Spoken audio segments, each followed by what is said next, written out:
if you don't understand what can happen with KPI, that these things could unintentionally just happen over time. I can take a complex goal that would take 3 months to master and break it down into 10 simpler goals that can be mastered at a higher rate. Or literally someone can take a gross motor imitation goal where the child's to master 10 different gross motor actions imitated, like clap hands, arms up, arms out, touch nose, touch tummy, stomp feet, and all these things. Literally to treat each one as a goal. And so actually I'm used to treating that whole thing as a goal. Okay, you got to meet 10 targets, and then a goal is met.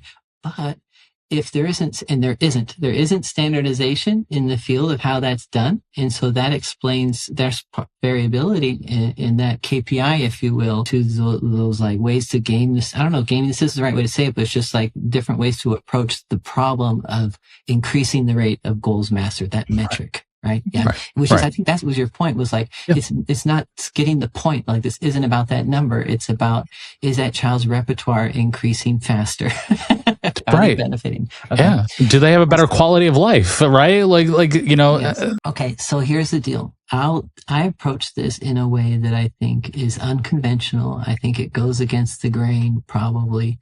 And I'll say this, that I think it's probably focusing on number of goals mastered, even number of skills mastered is totally a distraction. It's missing the mark. It's missing the mark because, I'll say it this way. What gets measured, I think I've said this before, what gets measured gets selected. And so, but I learned this from Jose Martinez Diaz, who was a really an inspiration to me and a mentor at FIT, who has since passed away. And in one of his lectures, he talked about you got to be really careful with permanent product as a measure. Like if you're measuring aggression let's just say you're measuring property destruction as the occurrence of new crayon markings on the wall or something like that. Right. Well, if there's more than one kid in the house, you don't know who marked that wall, kind of thing. Sure. Okay. And then, and you don't know the circumstance, you don't know the behavior. And so you want to be careful if you are going to measure results of behavior and tie contingencies to it. You have to be very careful of unwanted effects on behavior that produces the result, or this kind of thing. So here's a thought, okay, and I'll tie this to like CPT codes, 97155, for example. It doesn't matter. CPT codes, ABA companies who have insurance contracts getting reimbursed by Medicaid, we're billing by units of time, 15 minutes at a time, right? And so the contingency there influences everything that practitioners do. It's going to influence the KPIs that the organization selects and so forth. And so really what behavior analysts get paid for is time with patients. If you take that contingency real literally. And then there's the hope that what happens during that time is the evidence-based practice of ABA with outcomes that are planned, that the planned outcomes that are happening during protocol mod or drug treatment sessions are the actual outcomes that happen. Sometimes this focus on outcomes, really like this conversation on outcomes in ABA is focused on every 6 months as a reassessment of norm references, standardized assessments. And you want to see differences between the administrations, the results of those administrations. Well, that outcome is like, it's gone. Like the whole 6 months is gone once you assess that, and a focus on those outcomes. And that might even be the time where an organization looks at, okay, how many goals were mastered in that care cycle or service period. I got to say, I really feel like it's irrelevant, because what really matters is the point of contact of care during each 15-minute unit. And really, it's like hour, 2 hour, 3 hour supervision sessions or direct treatment sessions. What is happening in the interaction between the practitioner and the client or the consumer? What's happening? What is the exchange of reinforcement between them? How often does that happen? And what are the results in terms of the client's behavior as a result of the exchange of reinforcement between therapist, if you will, or technician, and the client?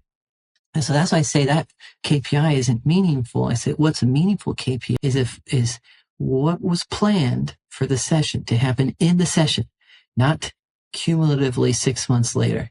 Now, they're with you now and they need you now. We need an outcome now.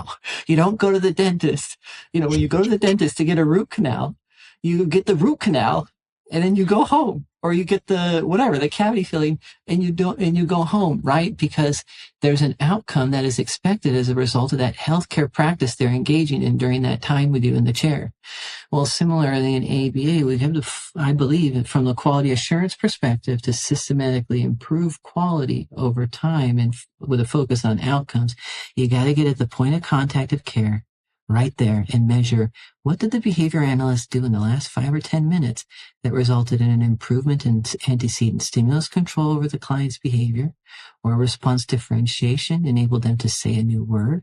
What happened now, right now, that they enabled that?